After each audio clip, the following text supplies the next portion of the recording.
Assalamualaikum warahmatullahi wabarakatuh. Kembali lagi dengan saya, pastinya Pandu Amerta.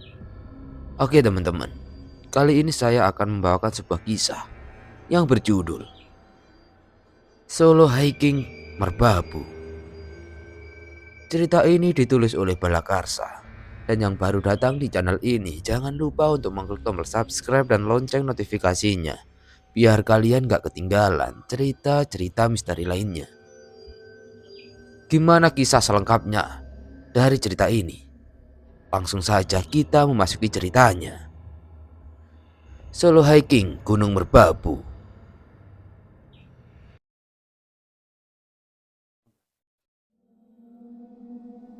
Suara lantang ayam jago membangunkanku dari alam bawah sadar. Kuusap mata yang masih berat untuk terbuka.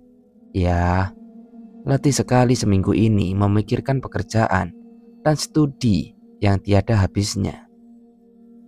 Kulangkahkan kakiku menuju bilik di mana inspirasi banyak ku rancang.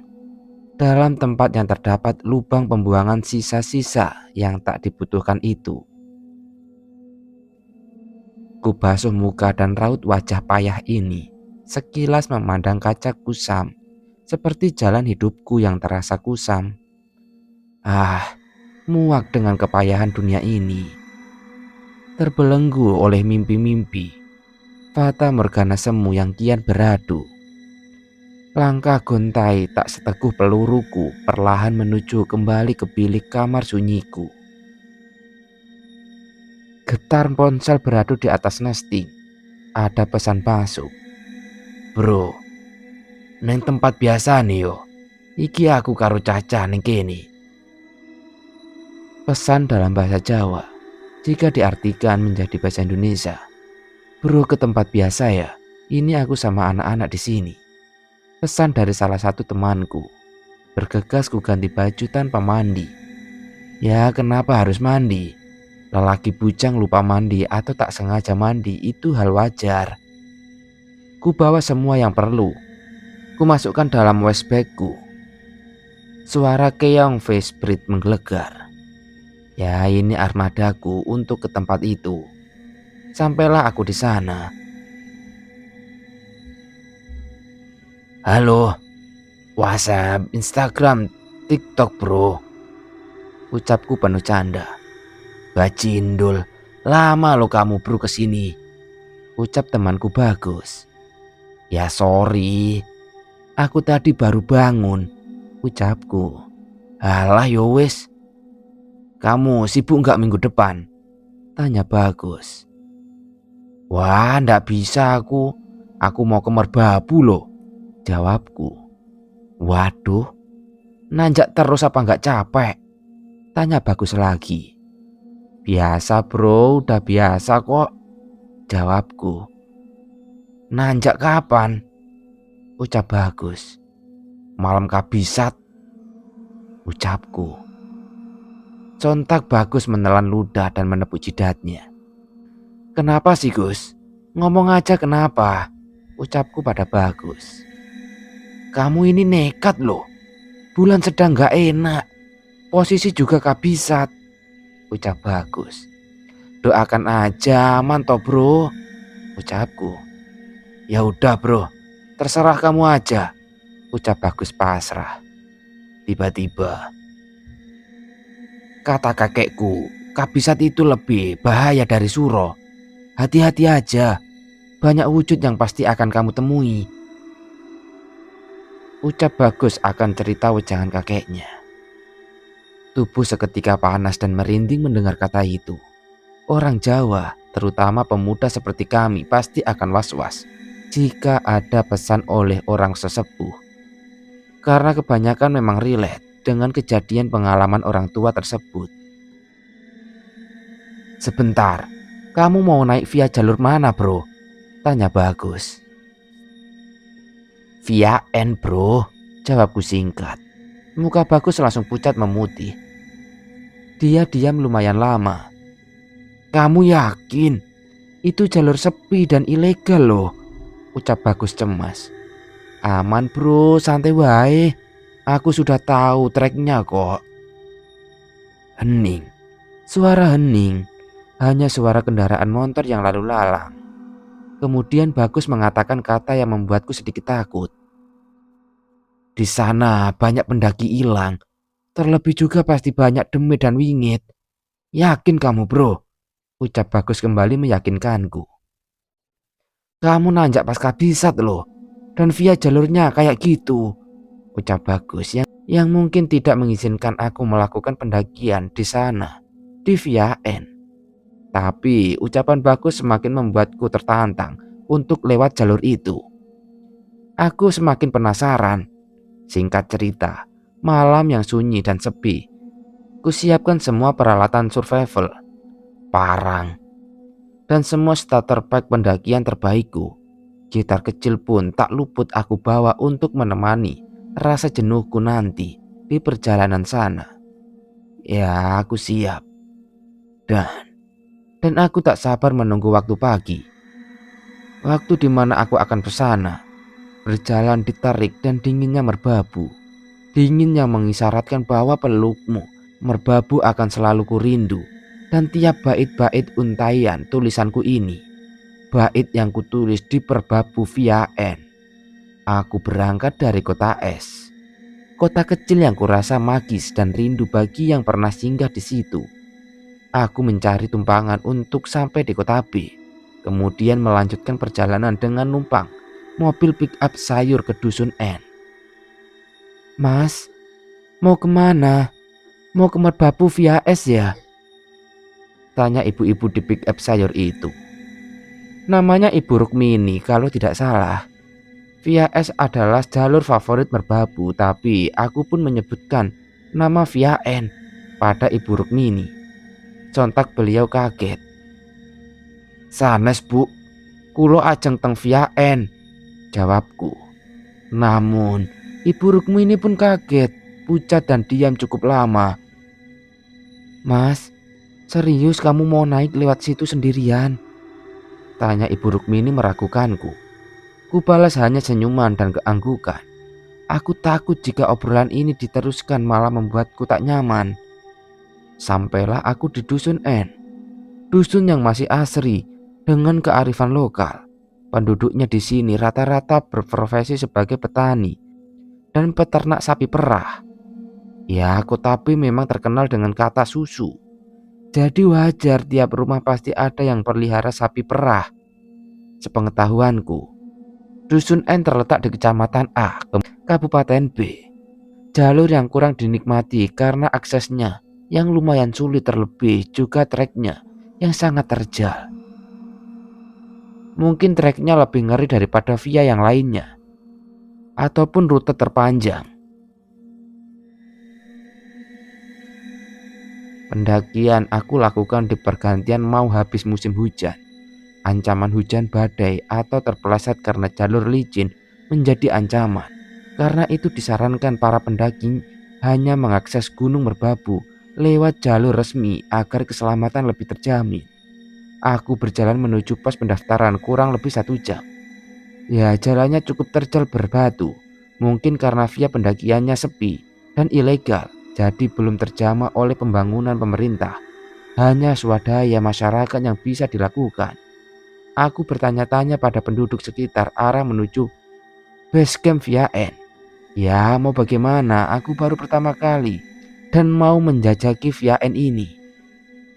Aku diarahkan ke sebuah rumah yang cukup berjauhan dengan rumah penduduk lain.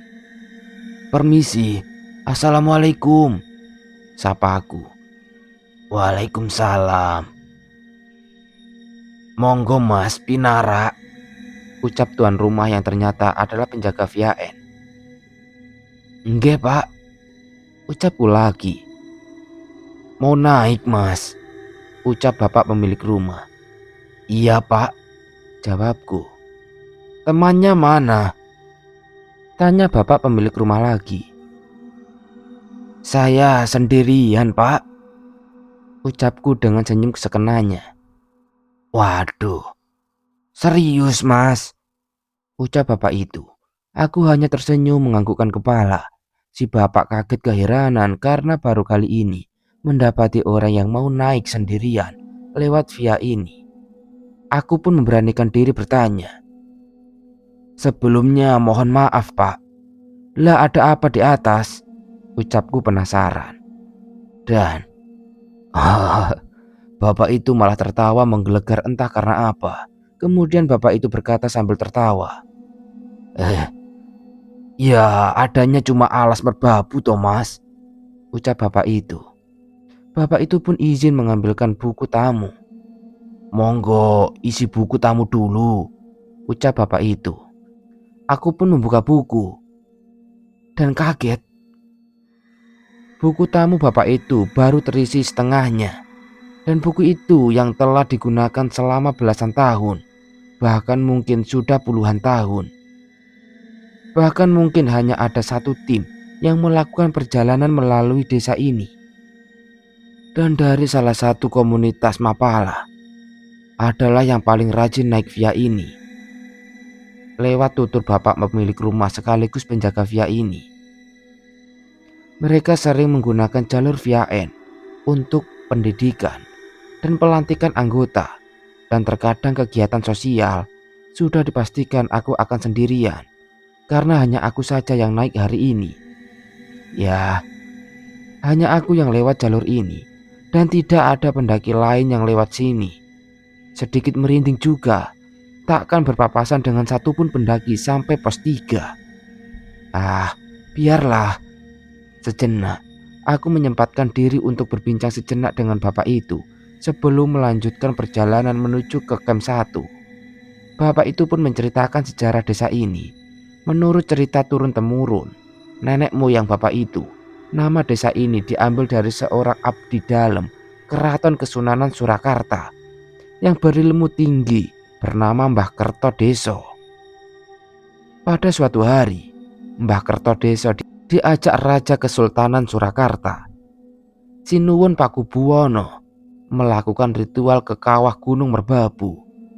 Sepulang dari kawah Gunung Merbabu, Sinuwun kelelahan lalu digendong Mbah Kertodeso hingga tiba di sebuah permukiman dan beristirahat di tempat itu.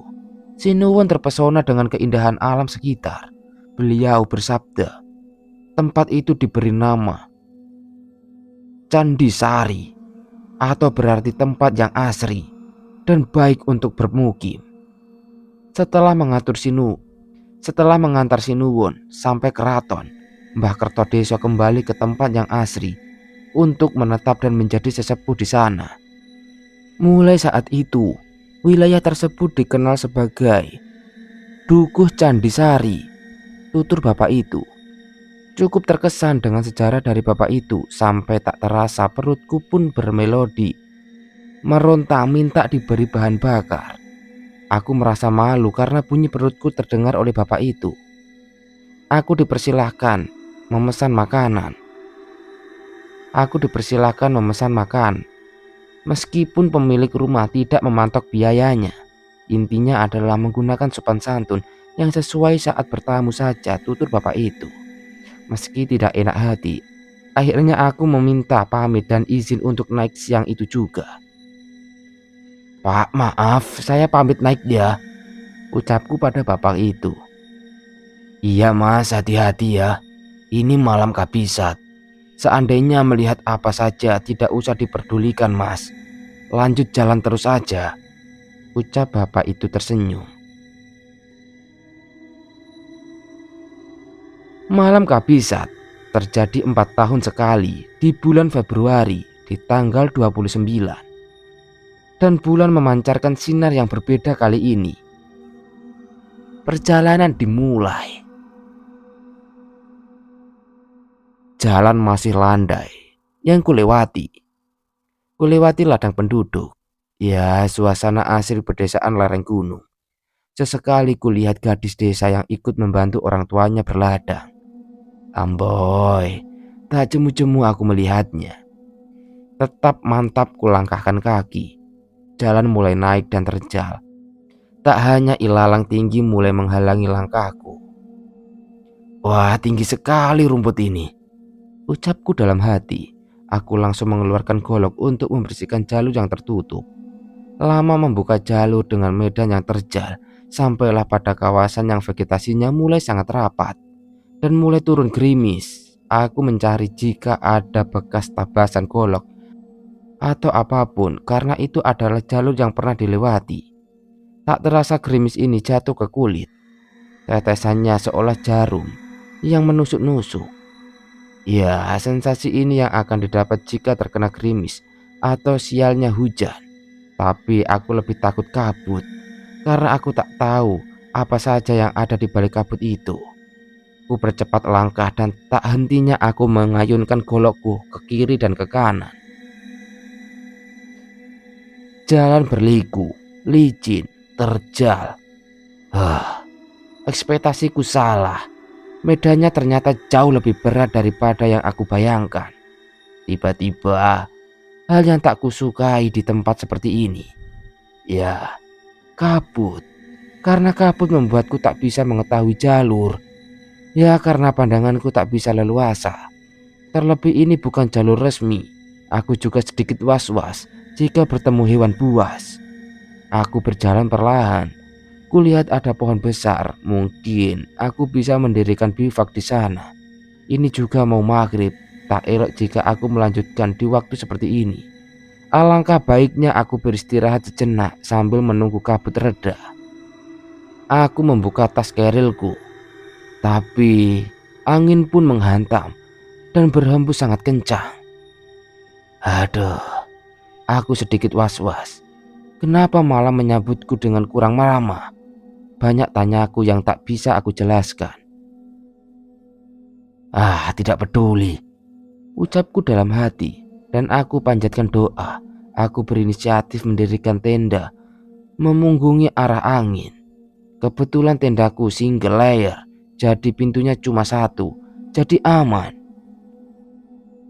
Tak kulupa akan ku double untuk flashit, biar angin tidak terlalu masuk dan embun tidak masuk juga jika gerimis. Aku dirikan tenda dengan susah payah. Sangat sulit mendirikan tenda di situasi seperti ini. Terlebih seorang diri. Dan akhirnya tendaku berdiri. Aku masukkan tas kerilku dan semua bawaanku. Tak lupa aku buat lubang diameter 1 meter untuk membuat api unggun, tapi sekedar penghangat tubuh. Saya membuat api unggun karena terdesak dan ini jalur ilegal. Tapi dengan catatan harus bertanggung jawab atas api unggun yang dibuat dengan mematikan dan merapikan. Jangan sampai ada bara api yang terlewat satupun. Setelah semua siap, aku pun membawa parang dan pisau multiguna guna mencari kayu bakar. Angin begitu gila dan ganas. Suaranya bak deru kapal perang. Semoga aku selalu diberi perlindungan oleh Tuhan. Aku menyisir setiap bawah pohon untuk mencari kayu kering. Walau ku tahu kayu banyak yang basah, tapi beruntung pohon di gunung kebanyakan masih bisa dibakar walau basah. Entah itu karena apa, aku kurang paham. Aku mengumpulkan tanpa menebang atau memotong pohon hidup. Tak lupa aku minta izin. "Permisi mbah, saya minta kayunya ya," kata yang biasa entah izin kepada siapa. Tapi saya yakin kata ini kaya akan makna toleransi. Kukumpulkan dan kuikat dengan tali parakut. Kubawa menuju tendaku lagi. Aku berjalan perlahan dengan bantuan penerangan headlamp. Tapi ada suara gitar dan suara, mungkinkah suara itu suara perempuan bernyanyi dalam bahasa Jawa? Tepat suara itu berasal dari arah tendaku. Suara angin dan dahan menambah kesan merinding sore menjelang malam itu. Siapa yang perempuan yang berkidung dengan lantunan gitar di hutan seperti ini? Bukankah hanya aku yang ada di daftar tamu dan tidak ada pendaki lain lewat sini? Siapa? Siapa? Dan siapa? Tanyaku dalam hati. Dalam merasa was-was dan merinding luar biasa. Suara siapa itu? Benar luput ala becik. Lawan bejo jeloko mapan saking ing badan priyangga. Duduk saking wong liya, pramila dan ngati-ati. Sake Durgama, Singgahana dan Angglis. Suara itu lantang terdengar membuat nyaliku ciut. Makna yang menyinggung pendakianku ini kurasa dapat diartikan nyanyian itu seperti ini. Benar salah kurang baik, baik demikian juga keberuntungan. Celaka bersemayam dari dalam dirinya sendiri, bukan dari orang lain. Buat itu berhati-hatilah dari banyaknya bahaya, menyingkirlah kelekas. Siapa yang tidak berdiri bulu kuduknya, yang mendengar kidung atau nyanyian Jawa, dan itu tembang Durma, jadi teringat film Kuntilanak. Jadinya kala itu, siapa itu ya? Pertanyaan yang timbul dalam hati belum berani mendekat ke sana. Aku masih terdiam. Aku ragu mau melangkah maju atau mundur. Kenapa aku jadi penakut seperti ini? Dan aku terkejut tatkala kulihat ada tenda berdiri di samping tendaku. Tampak kulihat api unggun sudah menyala di lubang yang kubuat tadi. Perlahan aku berjalan mendekati tendaku. Samar-samar kulihat seorang wanita bernyanyi. Aneh, dia mengambil gitar kecilku tanpa izin. Rasa takut berubah menjadi kesal dan penasaran. Aku percepat langkah ke sana. Lalu, siapa yang mengizinkanmu memakai gitarku dan memainkannya? Ucapku sedikit keras. Dia hanya terdiam dan masih melanjutkan bernyanyi dan memainkan gitarku. Dasar tidak ada sopan santun, ucapku dalam hati. Ku dekati perlahan, dan perlahan ku raih pundaknya. Dan ia langsung berhenti bernyanyi dan memainkan gitar. Perlahan dia mulai menunjukkan mukanya. Astagfirullah, aku terkejut. Aku tak percaya. Paras yang membuat mata akan terbuka lebar.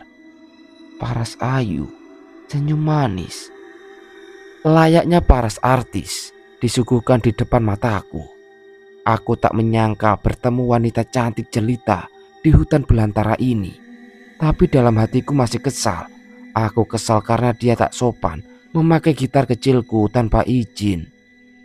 Sejenak kami berpandangan. Iya mas, kenapa? Ucap wanita itu, suara lembut dan menggetarkan hati. Mbak, kenapa pakai gitarku tanpa izin? Tanya aku. Maaf mas, habisnya saya panggil-panggil gak ada jawaban.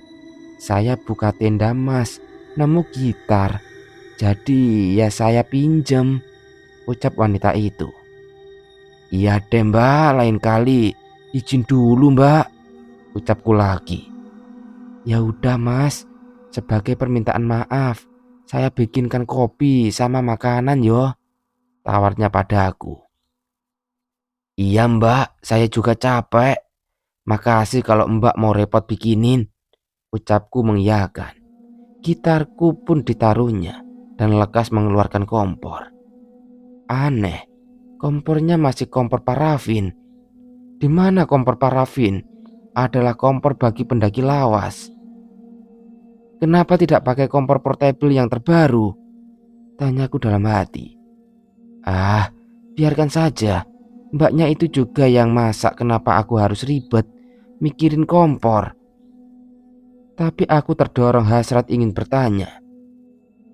Mbak, namanya siapa? Dari mana? Ucapan yang biasa atau terkesan basi bagi pendaki yang ingin memulai obrolan. Saya Gayatri mas. Saya dari Palembang. Kalau mas, ucap wanita itu dibarengi pertanyaan. Saya Bala mbak. Saya nomaden. Ucapku sedikit tertawa kecil. Kok bisa nomaden sih mas? Ucap heran. Ya bisa toh mbak, jawabku. Malam pun tiba. Aku pamit sebentar untuk menunaikan sholat. Baru nanti makan bareng bersama Gayatri. Udah mas, yuk makan dulu. Kopinya juga udah siap, ucap Gayatri padaku. Iya mbak, jawabku masih malu-malu. Kami lewati malam ini dengan bercanda, layaknya pasangan pendaki. Walau masih timbul tanya, Gayatri kenapa mendaki sendiri dan wanita pula di jalur ilegal ini? Tak kupikirkan lagi. Sudah untung aku bertemu Gayatri yang cantik, manis dan baik ini di hutan belantara ini. Ku nikmati saja malam ini bersama teman baruku yang bernama Gayatri. Ku ambil gitar dan mulai kumainkan nada-nada dalam senar, senja dan tangan anak Adam ini. Suatu hari, dikala kita duduk di atas gunung dan memandang kabut tipis yang kian mengokis. Kunyanyikan lagu musisi ternama yang kupelesetkan. Lagu yang kunyanyikan untuk menggambarkan malam ini. Sekilas kulihat Gayatri tersenyum. Tersenyum manis dan tersipu malu. Kami nyanyikan lagu itu di malam syahdu ini bersama kabut dan angin yang menari mesra. Kobaran api asmara kian membara dalam deru angin yang berderap. Bara api yang masih asik berbicara. Dan seutas lagu pamitan kepada malam yang temaram. Kami memutuskan untuk tidur dengan keadaan tenda yang bak dipukuli layaknya samsak. Semoga kami masih bisa terlelap. Nyanyian dahan dan angin membuat irama melodi mistis. Instrumen alam ini layaknya berteriak dan mendominasi suara di gendang telinga. Aku paksakan untuk tetap tidur berselimutkan sleeping bag, mumi dan beralaskan matras foil. Sungguh bisa dibayangkan hunian nyaman di belantara hutan. Lelap, aku terlelap. Mas, tolong mas, aku kedinginan, ucap Gayatri di sampingku. Mukanya pucat, matanya sayu, bibirnya membiru. Kamu kenapa mbak? Kenapa bisa masuk tendaku? Ucapku keheranan. Karena aku yakin tendaku tiap tidur selalu kugembok. Gayatri hanya diam, kemudian mukanya berubah menjadi menakutkan, seperti mayat yang sudah lama. Aku terkejut dan tidak bisa apa-apa. Dan ternyata hanya mimpi. Langsung kubuka tenda dan kulihat. Aneh, tenda Gayatri sudah tidak ada. Hanya tersisa secangkir kopi dan sepiring sarapan di depan tendaku. Tapi, tunggu. Ada tulisan di tanah di dekat api unggun tepat Gayatri malam tadi. Mendirikan tenda. Tanah itu bertuliskan, "Terima kasih mas." Dengan emot tersenyum. Tak habis pikir olehku akan semua ini dari kejadian semalam, mimpi atau tulisan ini. Aku pun menikmati kopi dan sarapan, entah itu dibuat Gayatri atau bukan. Di sana aku temukan juga batu bekas menulis di tanah itu. Aku bermunajat kepada Sang Pencipta. Pesan atau apa ini? Sampai sekarang masih menjadi teka-teki.